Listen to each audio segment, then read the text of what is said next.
Radio TV Nuevo Paraguay presenta su compacto de noticias.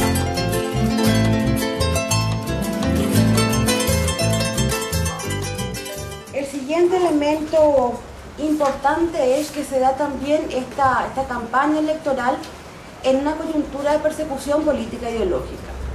No solamente la que uno puede encontrar en los medios de comunicación, que creo que va a hacer más referencia a eso Julio, sino que el alto nivel de desempleo, digamos, la barrida que se hizo dentro del aparato del Estado a todo aquel que alguna vez haya simpatizado con el gobierno de Lugo o que no haya estado de acuerdo con el golpe, también da una coyuntura de violación de los derechos humanos que es importante resaltar en este momento preelectoral.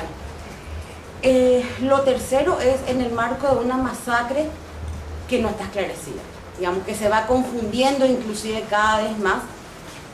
Y hay un elemento importante también, tiene que ver el elemento internacional de Paraguay, que fue muy fuerte en sus inicios, parecía que después disminuía estas últimas semanas, sobre todo a partir de las recomendaciones de Naciones Unidas, tanto de esclarecimiento, tanto vinculado al golpe en sí mismo, como al tema de Curuguatí, reflota una cuestión que se estaba aparentemente apagando. Entonces, estos cuatro elementos, el tema de presos, persecución política, ideológica, la masacre no esclarecida y la opinión internacional, dan un contexto diferente a lo que teníamos en otros momentos preelectorales. El otro elemento importante, que es más procesual y que tiene que ver con la propia dinámica nuestra como movimiento popular, es el debilitamiento de las organizaciones sociales. Y hago referencia principalmente al movimiento campesino, no porque sea el único ni el más importante, sino porque es el que desde mediados de la década del 90 había liderado las luchas. O sea, hubo una cantidad de luchas, siempre estaban encabezadas o lideradas por el movimiento campesino, aunque no sean luchas exclusivamente con demandas campesinas o con la lógica de reforma agraria y problemáticas específicas, sino que todas las grandes luchas desde mediados de los 90 se da liderada por el movimiento campesino, y uno tiene hoy un movimiento campesino básicamente desmovilizado.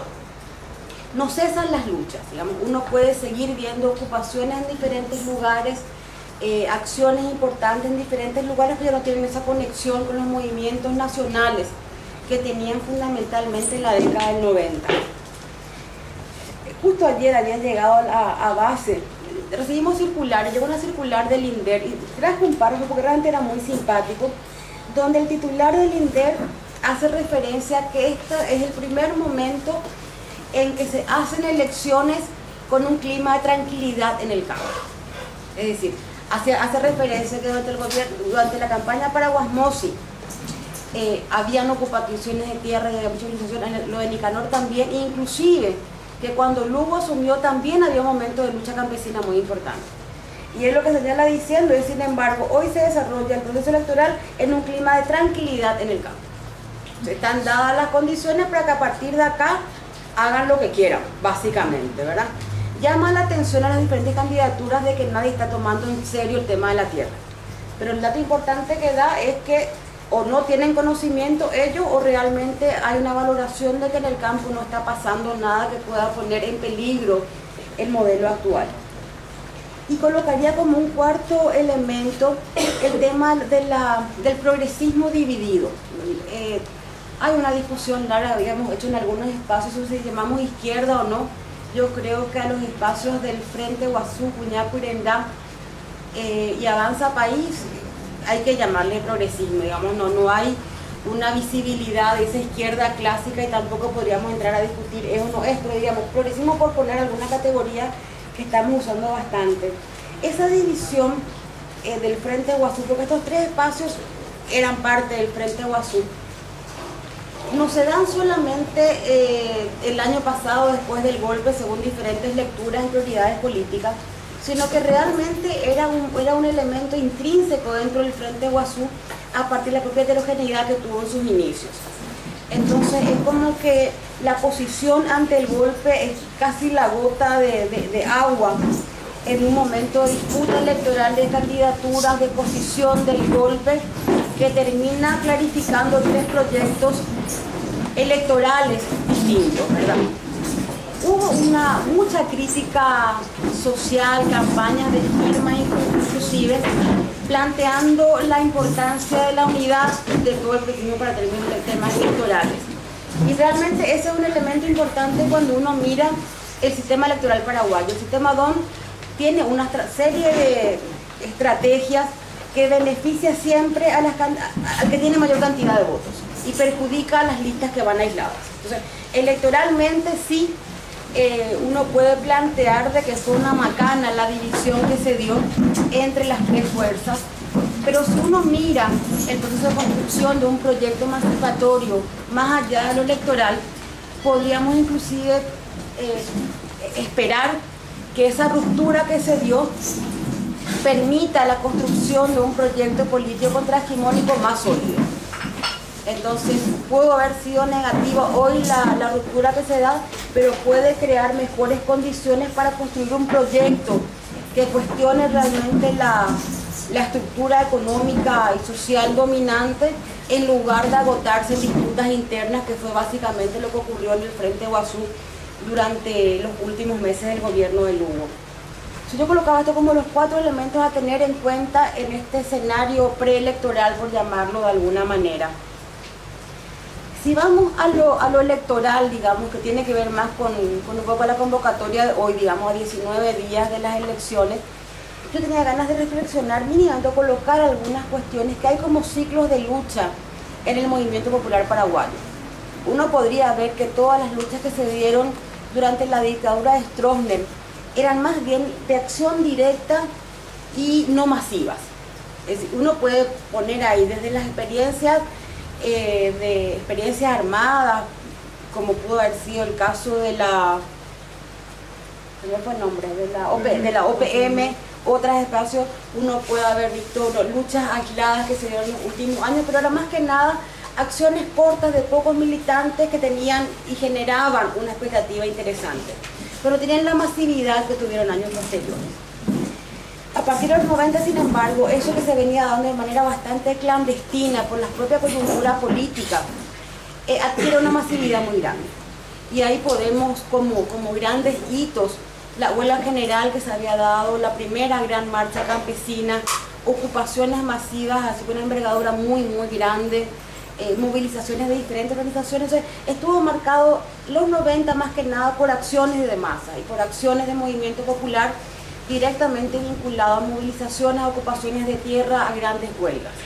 Ese ciclo concluye de alguna manera en el 2002, cuando el Congreso Democrático del Pueblo consigue frenar la línea, digamos, las políticas de las intenciones de privatización que se tenía en ese entonces, frenar también la aprobación de la ley antiterrorista y algunas otras cositas más aisladas. O sea, esa fue la derrota más importante que tuvo el movimiento popular, y siempre miro las caras a ver cómo de viejos somos los que estamos, ¿verdad? En el Congreso estuvieron absolutamente todos.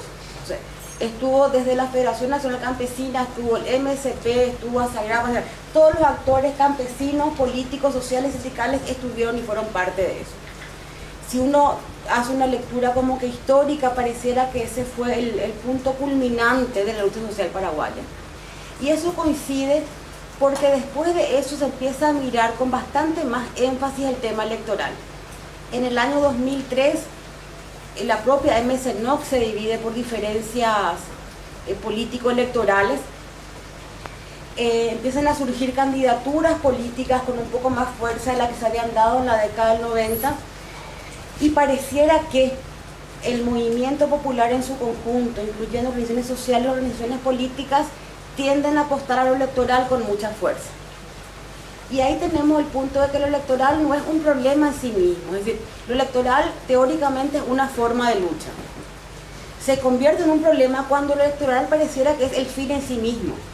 Es decir, no importa qué proyecto defendemos o no defendemos, importa si el candidato es de mi partido o es del tuyo, importa si metemos 5 o metemos 7. Entonces, como que se confunde el fin con el medio, podríamos decir, y pareciera que la pura campaña electoral o el puro cargo es a lo que se tiene que llegar, y se dejan de lado discusiones que apunten más a construcciones de largo plazo o a la construcción más estratégica, digamos, de un proyecto emancipatorio.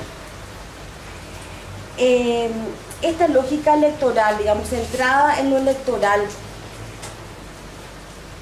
tiene dos grandes consecuencias. Por un lado, institucionaliza las fuerzas políticas. Institucionaliza en el sentido de que no solamente que todas se registran ante la justicia electoral y entran con una dinámica del sistema que no es mala, sino que caracteriza nomás, sino que también el propio ritmo de las organizaciones políticas va siendo el electoral. Es decir, se reactivan en función a cuál es el calendario municipal, cuál es el calendario de las internas, y van perdiendo esa histórica forma de lucha mucho más transgresiva del sistema, de que no estaba sometido a un calendario, estaba sometido a la propia fuerza y los propios objetivos de la organización. Y el otro problema grande es que al institucionalizar muchas veces las fuerzas políticas se desmovilizan los actores sociales, que es un poco lo que vino ocurriendo, y creo que un punto de reflexionar, a lo mejor casi en particular en otro momento, es qué pasó con el movimiento popular del gobierno de Lugo, donde en lugar de que haya terminado fortalecido, prácticamente está por lo menos inactivo o en silencio, o asumiendo más un rol político que un rol social, pero prácticamente no está. Entonces uno tiene una izquierda institucionalizada y uno tiene un movimiento popular que deja de luchar y queda desmovilizado. Ahí se da el golpe de alguna manera. Entonces creo que sí, que hay un momento para hablar de movimiento popular y gobierno de Lugo, no para ver quién fue el culpable de qué, sino que para analizar un poco la experiencia histórica y ver cómo avanzamos en la construcción de una sociedad distinta. Creo que ese es un elemento central. Lo otro que me gustaría colocar es que estas elecciones son particularmente importantes porque con el 21 de abril culmina el golpe realmente. O sea, el golpe se da se gesta probablemente unos días previos al 15 de junio con la masacre. Se realiza el 22 de junio y la hipótesis nuestra es que concluye el 21 de abril. ¿Por qué concluye? Porque se logra limpiar gran parte del Estado de gente progresista que quería hacer cosas raras a las que normalmente el Estado hacía. Por otro lado, se tiene disciplinado a gran parte del popular. Y hay una cuestión importante, casi solamente para tener en cuenta. Cuando se da el golpe en Honduras, la resistencia hondureña no participa en las primeras elecciones, se deslegitima. Y en este momento la participación electoral está legitimando lo que venga después del golpe. El futuro presidente, sea Cartes, Alegre o quien fuera, cerró el proceso de quiebre democrático y vamos a estar de vuelta frente a un gobierno legítimo.